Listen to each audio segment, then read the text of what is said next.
sambutan PPL 3. Nilala jadi ketua kelompok. Disuruh sambutan loh.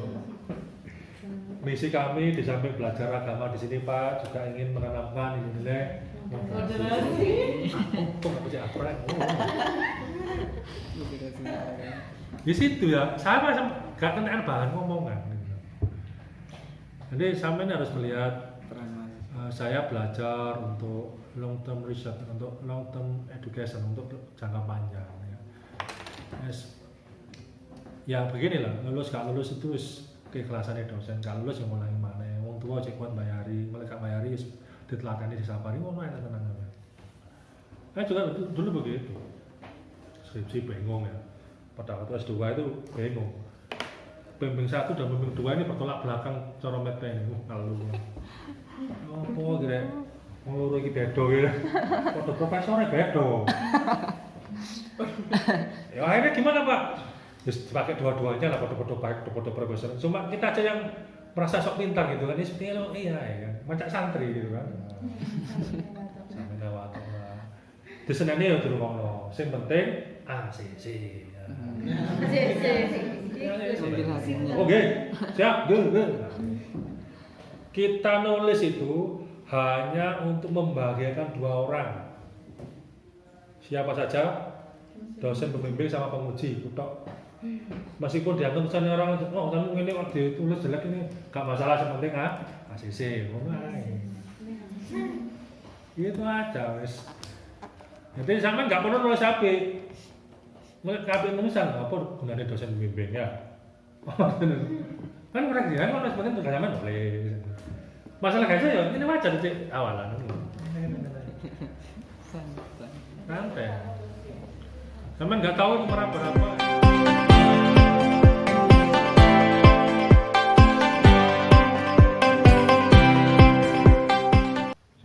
Guru dalam Al-Quran. Siapa sih? Yang paling utama siapa? Alhamdulillah. Allah itu guru yang paling utama, murabbi, pemelihara. Ya kan? Guru yang kedua siapa? Benar, laqad kana fi Rasulillah Nabi Muhammad. Dan memelihara ilmu yang kedua karena keteladanan. Yang ketiga siapa? Yang diceritakan Nabi Khidir mengembara dan sebagainya. Itu dokter-dokter seperti itu. Dulu sering ngaji-ngajian seperti itu. Nggak usah ngambil tokoh-tokoh dari luar, dari Arab. Ini malah sendiri banyak. Kita nggak bisa membangga dengan dosen-dosen kita karena nggak pernah ditulis dalam skripsi. Pemikiran-pemikirannya jauh-jauh ya kan ya. Jauh-jauh kita ambil dari kamus lain. Dia lupa kenapa dia kuliah di Winmala, apa sih yang membedakan kuliah di Winmala dengan kampus lain. Makanya ada prasasti kuno, lelal kuno, lelal besora sebagainya. Itu aja kamu teliti. Menarik itu, menarik. Nggak sederhana, bangun Winmala ini nggak sekedar nama Islam toh, bukan sekedar Arabisasi istilah-istilah atau apa, atau ya agar beda dengan UM misalnya, nggak sekedar itu. Dan itu sangat sedikit sekali skripsi yang membicarakan itu.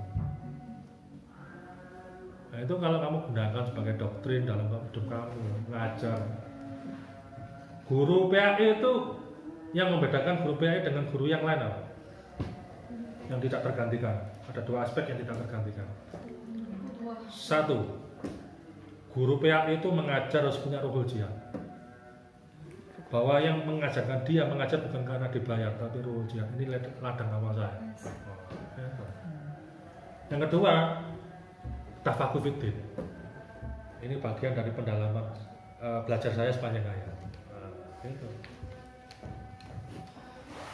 Oh, dokter seperti itu. Nggak perlu lagi didoktrin bahwa ini etika profesi. Ya etika profesi penting, tapi basis dari etika profesi guru PAI itu ya tadi 2 prinsip tadi itu.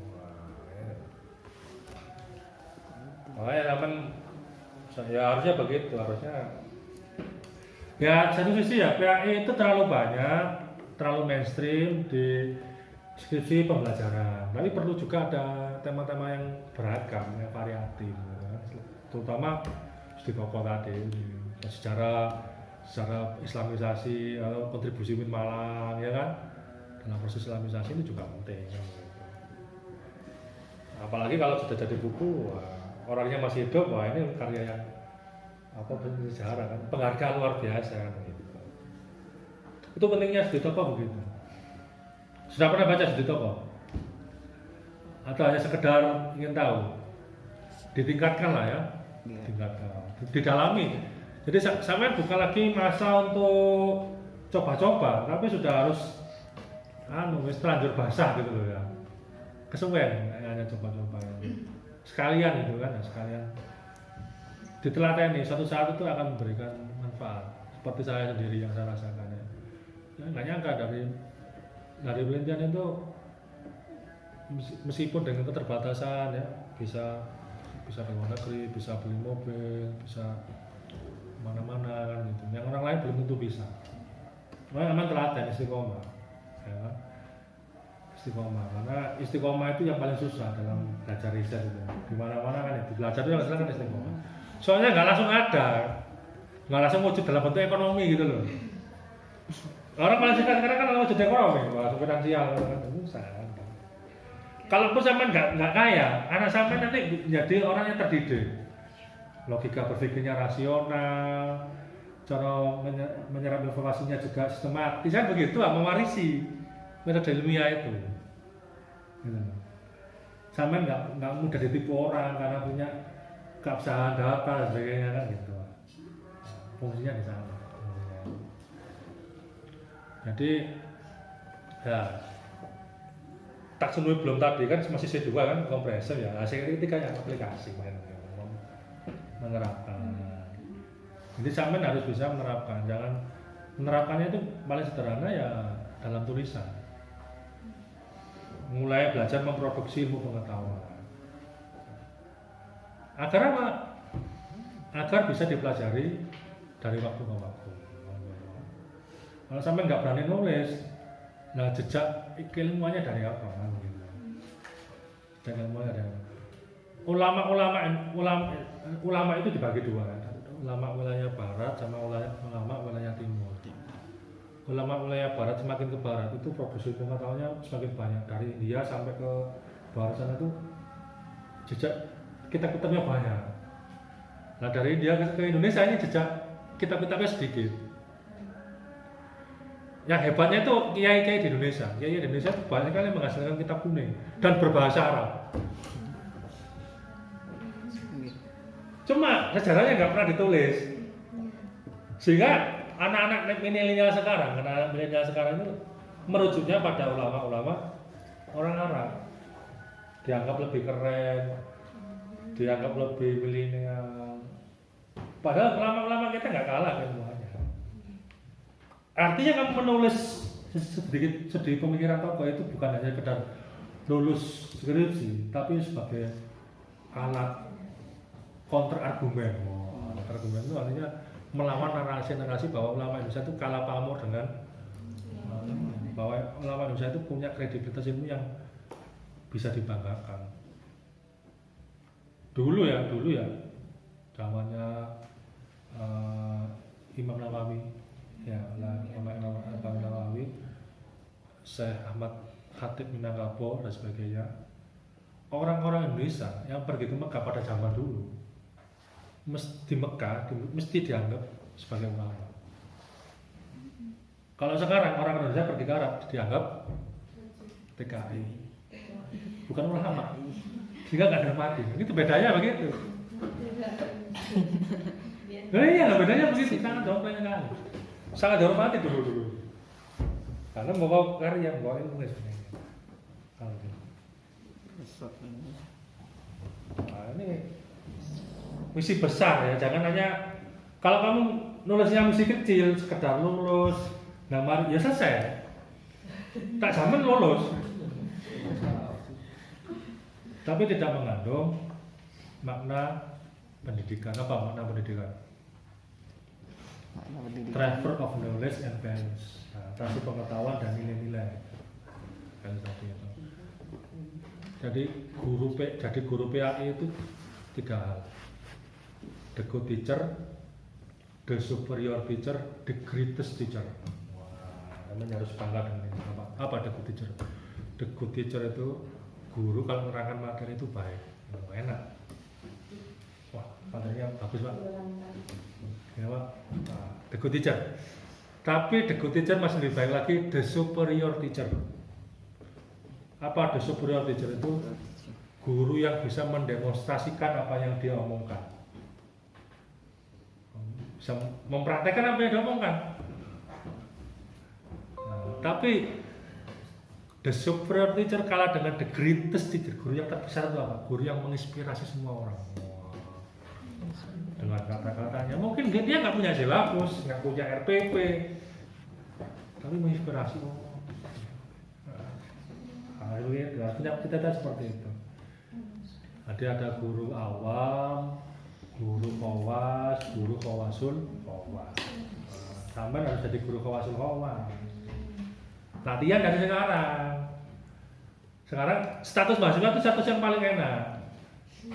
Kenapa? Kalau salah dimaklumi, masih mahasiswa,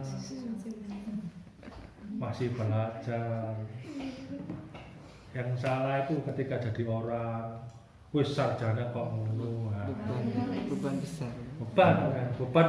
Sampeyan beban nanti dari guru PAI, sampeyan nggak bisa baca apa-apa, mesti ngomong dongo, masih ngomong ceramah, ngomong apa gitu. Di mana-mana seperti itu. Setidaknya sekarang harus berlatih memakarkan diri. Suatu saat kalau diminta tiba-tiba, minimal ada pengetahuan yang masih membekas. Nah, gitu. Ya meskipun kan diminta ceramah misalnya ya ceramah modasi beragama itu. Kenapa begitu? Iya. Anak-anak modasi beragama ini penting. Kenapa? Agar kita jadi manusia yang bisa menghargai manusia lain meskipun berbeda agama, berbeda mazhab. Sebab bagaimana diterangkan dalam Al-Quran. Luar atau keren lah. Ayatnya yang pendek-pendek aja gitu kan. Minimal itu gak sini lah. Kok di kawan sambutan PKL, sambutan PPL 3, Nilala jadi ketua kelompok, disuruh sambutan. Misi kami di samping belajar agama di sini Pak, juga ingin menanamkan nilai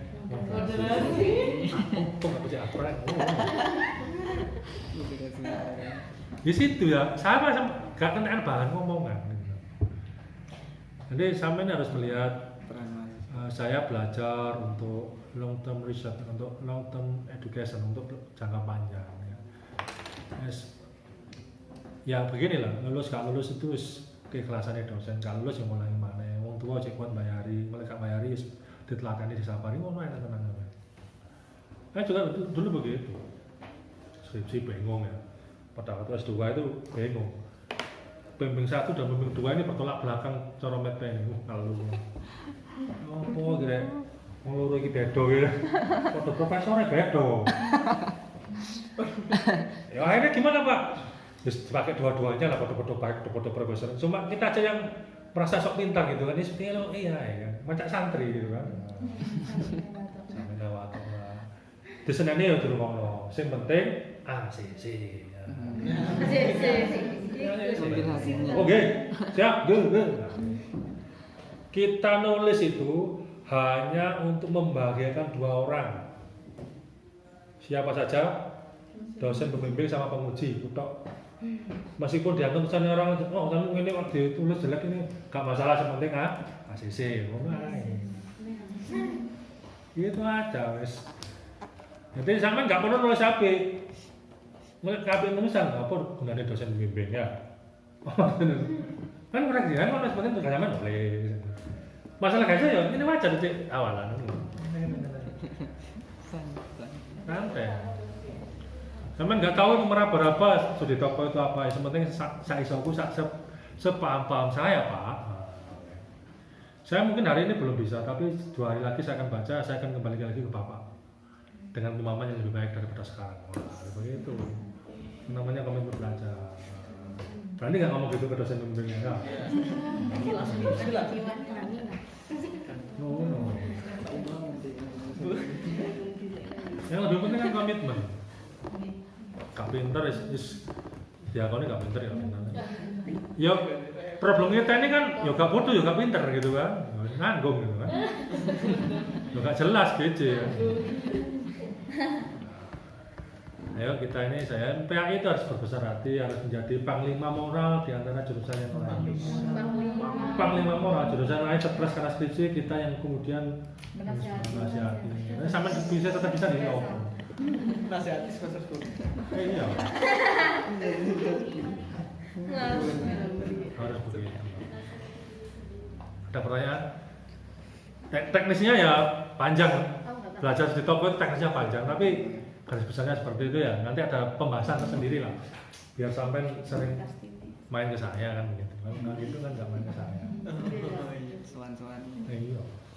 Soan ke dosen-dosen diratain. Dalam rangka apa? Nanti suatu saat, kan nggak tahu dosen penguji sampean kan siapa. Dilalah dosen pengujinya yang sampean sowani. Kan ngelangi sampean juga.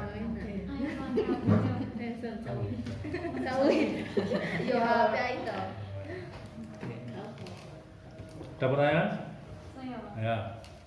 Namanya siapa? Wali Fatul Marin Pak. Mualifah, ini sering WA saya. Oh enggak? Kemarin udah ketemu satu kali. Hmm. Yang RTMI itu loh Ustaz. Apa ya? Yang RTMI yang implementasi metode Tikror. Gerak. Nah itu kan niatnya kan di RTMI. Sedangkan kalau di RTMI itu muridnya tuh ada 15 orang gitu, gimana Ustaz? Kira-kira ya respondennya gitu. Lah kuantitatif apa kualitatif?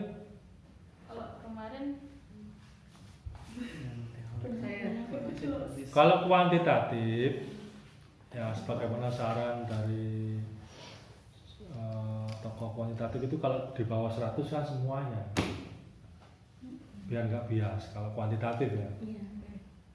Kalau kualitatif dia menyesuaikan dengan topik yang diteliti apa gitu. Jadi banyak sekali ya cara untuk menemukan sampel itu kan banyak.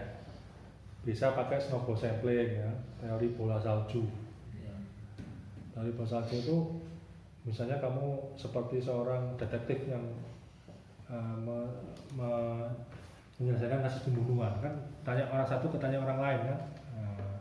Bisa FGD, fokus group discussion, jadi ditemukan ahli-ahli untuk ngomong bersama. Sama seperti tadi, kamu meneliti apa?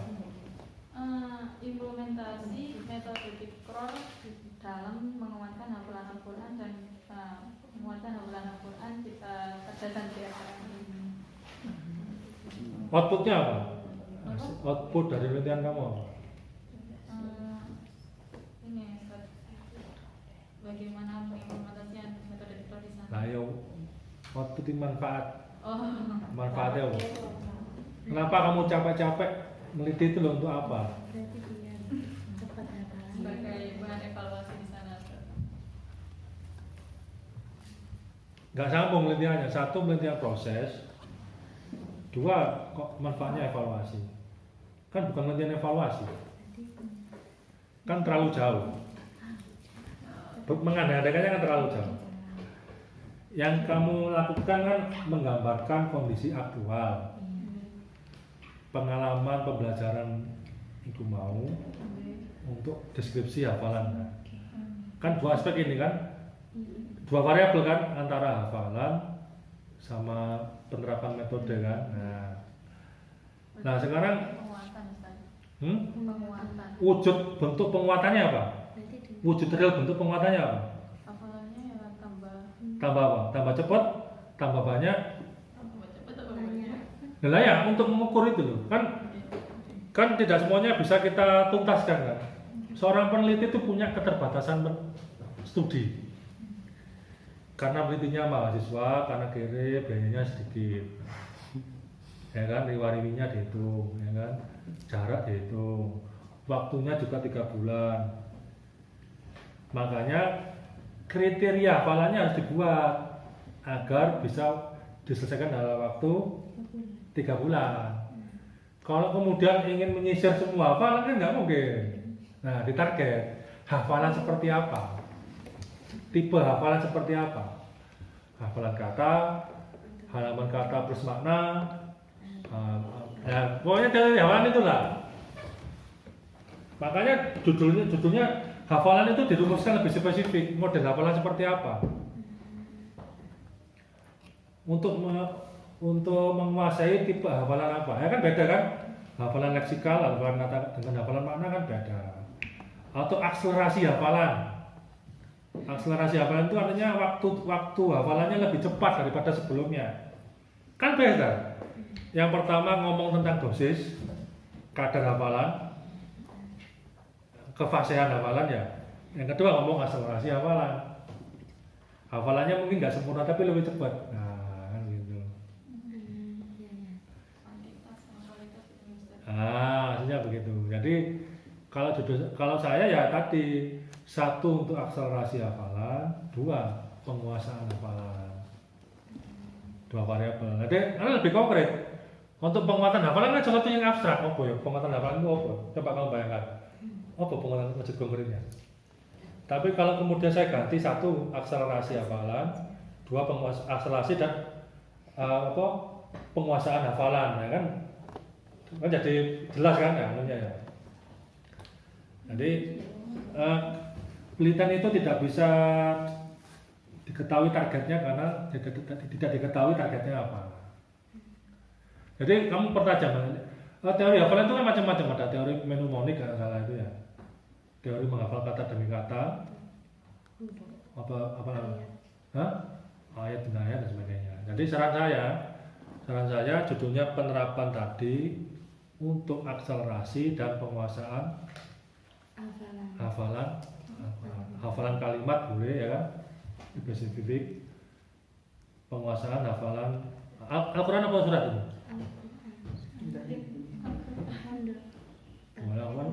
Perjus berarti. Apa surat tematik? Surat tematik kan lebih sederhana. Kalau ngomong Al-Quran nanti konsekuensinya ya malah semakin panjang kan begitu. Jadi nggak bisa kita membohongi pembaca. Di judulnya itu hafalan Al-Quran, tapi kenyataannya, faktanya hanya sebagian surat pendek-pendek. Hafalan surat pendek itu kan lebih jelas ya. Penguasaan hafalan surat pendek. Anak usia berapa? Paham maksudnya? Iya, paham Ustaz. Itu surat pendek apa surat di dalam Al-Quran yang panjang-panjang? Ini loh Ustaz kan di RTMI itu tahfidz gitu loh Ustaz kan targetnya kan semua Al-Quran gitu loh Ustaz. Lah iya kan kamu keterbatasan waktu 3 bulan toh. Iya. Kalau semuanya kamu teliti nanti teman kamu sudah nikah kamu masih meneliti. Kok coba orang tahfidz Al-Quran di situ dibagi-bagi dikategorikan enggak? Enggak. Random. Ya kamu buat cluster. Misalnya ya hafalan berdasarkan kriteria usia. Kan daya hafal anak usia tertentu dengan tertentu kan berbeda. Usia remaja dengan anak-anak kan bisa dibuat cluster seperti itu. Maksud nggak ada data, ada kan? Usianya berapa sampai berapa? Masih sih Ustaz antara apa ya 19-18. Nah iya antara mahasiswa pemula hafalan dengan tingkat basic dengan tingkat ekspor misalnya.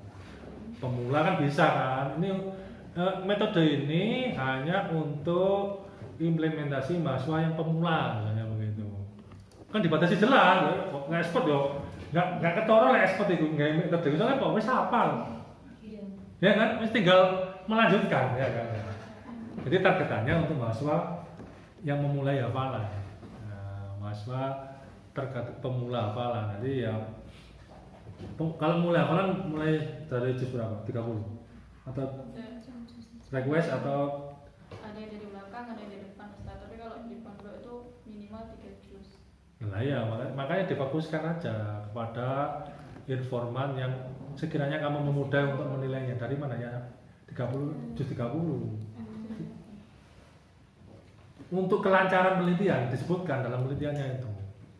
Karena keterbatasan waktu dan biaya, maka penelitian ini difokuskan pada mahasiswa pemula yang memulai hafalan pada juz ke 30 untuk memudahkan analisis penelitian. Dituliskan di mapnya seperti itu. Berarti bukan judulnya ya Ustaz? Ya bukan. Oke. Jadi mengapa saya memilih ini dijelaskan di mapnya.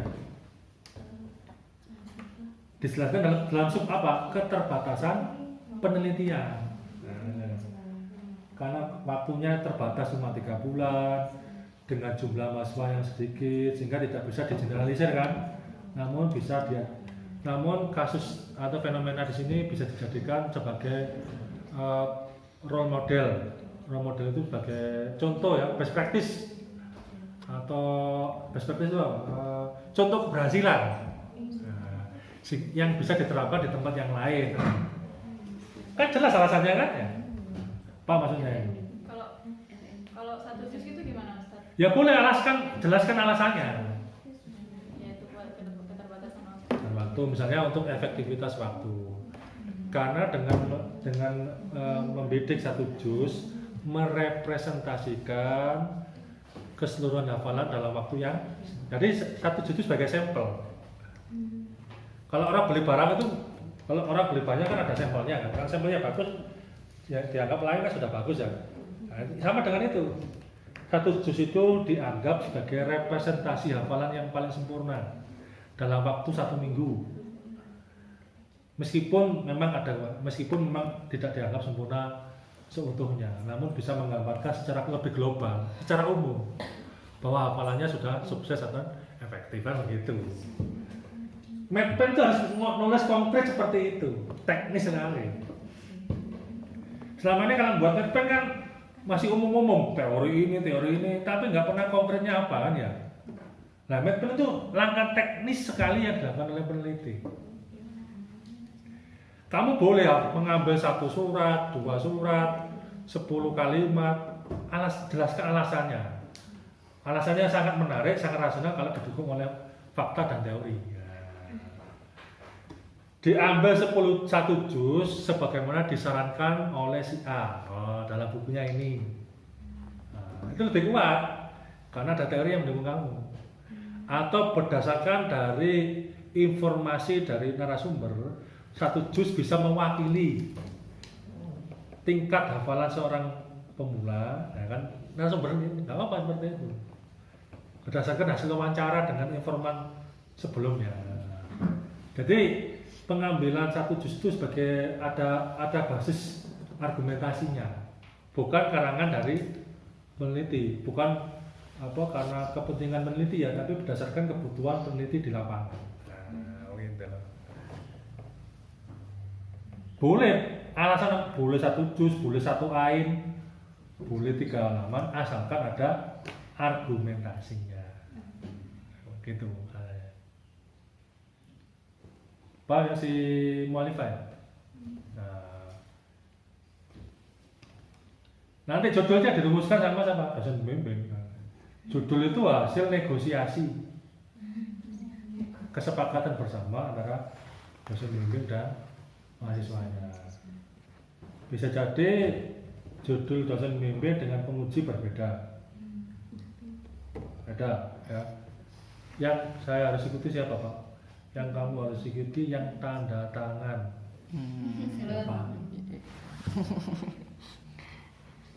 Mengandung tanda tangan siapa ini agar saya bisa diasisi. Oh ini, berarti orang ini yang saya ikuti. Begitu caranya. Kalau saya bingung-bingung, Pak saya bingung di pingpong sama dosen ini, katanya begini. Katanya yang tanda tangan siapa? Ya itu yang diikuti ya. Jadi masalah berapa orang itu nggak masalah gitu? Ya, alasannya apa? Alasan argumentasinya.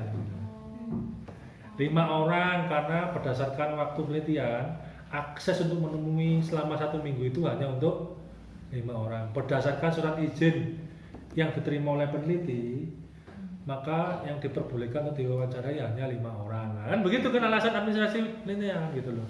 Yang masih pemula baru ini gitu. Iya, dibuktikan dengan surat yang ada keterangan di sana. Loh, kita nggak bisa memaksakan gitu. Gitu. Mengada-ngada, Mengada-ngada boleh kalau ilmiah. Kalau ilmiah. Kalau ada buktinya, kalau ada faktanya. Kalau ada buktinya. Dua hal ya. Harus logis dan ada faktanya. Kalau nggak ada itu nggak bisa. Boleh sama ya, misalnya Farida meneliti di Pasuruan karena calon suaminya mengajar di sana. Itu kalau ditulis di Medpen, alasan pemilihan lokasi karena calon suami saya di sana biar mudah membantu saya dalam skripsi. Itu nggak boleh. Nggak boleh. Nggak boleh. Harus ilmiah. Berdasarkan saran dari Lexi Jimolio, alasan pemilihan lokasi didasarkan pada aspek kemenarikan dan keunikan. Adapun kemenarikan sekolah ini pertama, sekolah ini banyak prestasi. Wah, ini. Meskipun di dalamnya ada suami saya. Tapi suami saya nggak ada tertulis, kemenarikan. Mencari ada calon saya. Mencari ada. Boleh semua alasan boleh, yang penting tadi ya rasional, ilmiah itu apa?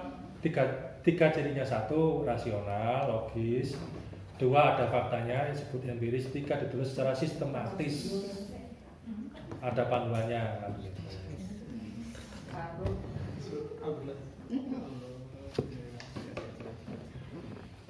Ya semoga memberi pemahaman sedikit-sedikit ya. Nggak perlu kesusu ya. Satu hari ini saya mulai paham Pak Medpen kayak ini, skripsi kayak begini. Ya. Yang pertama tahu medannya lah, sama Medpen lah. Posisi saya di sini, saya di sini. Pertama itu mengetahui medan lapangannya, pertarungannya seperti apa. Sudah tahu pertarungannya seperti apa, senjata apa yang saya gunakan. Sama kan nanti ini kan masuk ke hutan belantara kan, yang perlu ada jurus-jurus, ada senjata-senjata. Naruto. Teman saya karena sangat senangnya Naruto itu jadi tema skripsi. Jurusan apa itu, Pak? PHI. Oh, PHI. Apa judulnya Tarbiyah Konoha? Jadi kajian itu. Enggak percaya kamu. Oh, percaya, Pak. Saya percaya. Tarbiyah Konoha. Doraemon itu teman paling setia sedunia. Meskipun Nobita itu bodoh, dibully banyak orang, tapi tetap sampai kapanpun membantu Nobita. Itu temannya setia Doraemon. Harus gitu. Ahmad. Loh, komik itu.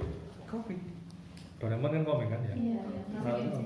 Komik itu ilmu pertama di dunia. Nah, ilmu pertama di dunia itu diturunkan dalam bentuk gambar. Hah? Dalam bentuk komik. Di Mesir itu kan hieroglif ya, manusia-manusia purba. Coba saya tanya sekarang. Ini asiknya komik ini. Kenapa Batman, tahu Batman, Superman, Spiderman disebut superhero bukan hanya hero? Super ya, bukan hanya hero. Beda banget. Benar. Ketika mereka sudah menyelesaikan tugasnya, mereka menjadi manusia biasa, tidak mau dijadikan sebagai seorang pahlawan yang dielungkan. Itulah superhero sejati. Kalau kamu tahu teorinya menarik, apapun jadi menarik. Nggak menarik karena kamu nggak tahu teorinya, nggak bisa dianalisis. Teori Batman. Nah, itu teori besarnya teori Levi Strauss. Naturalisme. Nah, makanya fenomena itu tadi, fenomena kalau dibaca orang awam ya biasa-biasa aja, apa sih yang menarik? Tapi kalau dibaca ahli teori, ahli pengetahuan, sesuatu yang berharga di sana, jangan kamu. Enggak Pak? Mau ya? Ini mas gini. Kita Di Bari. Fungsi sarung berapa? Yang kamu ketahui? Fungsi sarung. Ya. Fungsi sarung yang kamu ketahui berapa? Wakai itu biro. Buat gablok. Dibantu sholat. Tuh. Sholat. Selimut. Wah. Bisa. Ya. Kemben. Bu. Itu bu.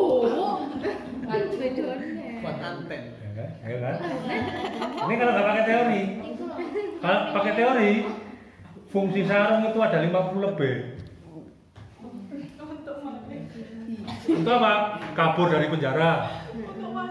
Untuk maling. Untuk piknik. Piknik beberapa itu ya. untuk ronda. Untuk produk bisa ya? Bisa. Baju bisa. Untuk baju bisa. Untuk perlawanan juga bisa. Senjata. Perlawanan budaya. Perlawanan budaya. Jadi bangsa kita ini melawan penjajah nggak hanya pakai senjata tapi pakai budaya. Contohnya siapa? Sarung. Sarung itu sebagai perlawanan budaya kaum Islam pada saat itu dengan kaum kolonial. Gampang sekali membedakan orang Islam dengan kaum kolonial pada saat itu apa? Pakai sarung atau tidak? Orang kolonial nggak mungkin pakai sarung. Musuhnya jelas gitu loh. Iya. Kopiah itu, kopiah. Kopiah itu simbol perlawanan Soekarno. Sekarang dipakai anggota DPR. Loh iya.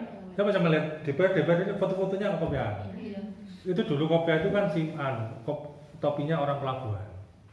Orang pelabuhan, kuli panggul itu kan gitu kan. Nah pada tahun 1920-an kalau nggak salah Soekarno itu menjadi Volksraad, anggota Dewan Perwakilan Belanda kolonial gitu kan ya. Nah itu untuk menggambarkan keberpihakannya pada orang kecil dia pakai kopiah sebagai mewakili orang yang kuli-kuli panggul tadi itu. Keren itu, jadi simbol itu gitu, perlawanan simbol. Jadi nggak sederhana namanya itu pakai kopiah, bagi sebagian orang itu melawan globalisasi. Di Malaysia itu biasa orang kuliah pakai di UKM ya, Universitas Kebangsaan Malaya Malaysia ya. Itu kuliah pakai sarung. Kenapa? Ya karena itu identitas negara.